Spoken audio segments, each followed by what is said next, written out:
If you guys remember my top 3 anime I'm looking forward to in 2021, one of the anime on that list is Record of Ragnarok, which got released a couple of days ago. I binged it in one sitting as it only has 12 episodes, and so I wanted to make this video and share my thoughts on Record of Ragnarok's anime adaptation. The first thing I want to talk about is how faithful the Record of Ragnarok anime is to the manga. And while I am not going to talk about all of the skip scenes, I am going to talk about the ones that I noticed while watching. In the first episode, there was 2 scenes that got skipped in the anime, and that's Zeus killing the dragon and Thor's first appearance.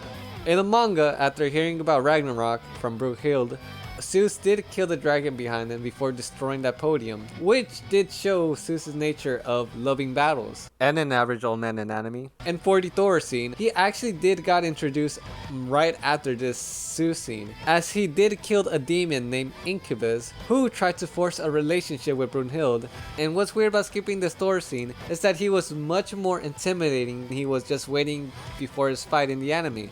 Like in the manga, he just appears and he's way more taller, and you can actually see how powerful he was with that one strike. And this also did show a little bit of his relationship with Brunhild, as it showed the hatred that Brunhild has for Thor, and Thor thinking of Brunhild as more of a troublemaker. Another thing I want to talk about is how rushed this show feels.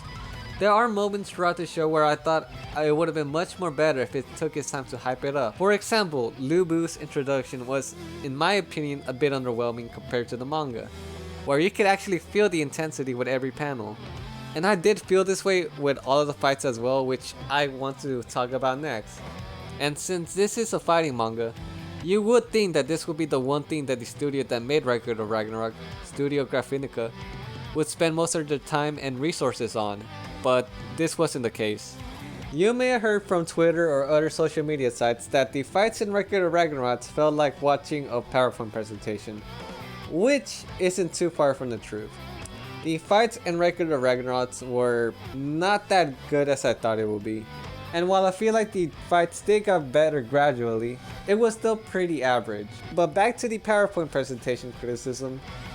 I'm gonna use the first fight as an example, Lu Bu versus Thor, where Thor was going to use his most powerfulest move. He was setting it up only for him to already be all on his way to make contact with Lu Bu. Like, there was no animations whatsoever between these 2 frames. It was so weird watching that, and it honestly kind of ruined it for me. Like this is one of his most powerfulest moves, and it didn't really feel that powerful because of this weird scene. And that wasn't even the worst of it. In the second fight, Zeus versus Adam, when they were doing that punch out, there was no animation with the sounds of punching and them yelling, while there's the audience members screaming and cheering in the background. And I would admit, it was a bit jarring when I first saw this. And I felt they just did this just to save time, as there's no other way to explain this. This was not a good scene. And while there were these moments, there was also moments where they actually did animate pretty properly.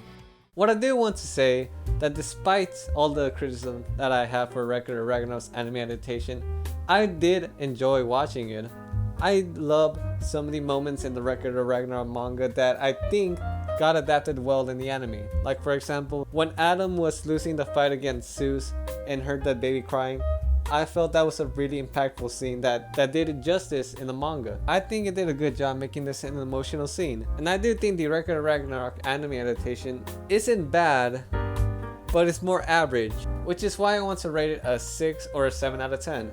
And while there are scenes here and there that are a bit underwhelming, I still think that this is a show that you can watch and that I would still recommend. But anyways, let me know what you think about Record of Ragnarok's anime. Comment down below whether you like it or not, and maybe even like and subscribe while you're at it. It helps the channel grow, and it's something that you can change your mind later. But anyways, thank you guys so much for watching. I'll see y'all in the next video. Bye bye.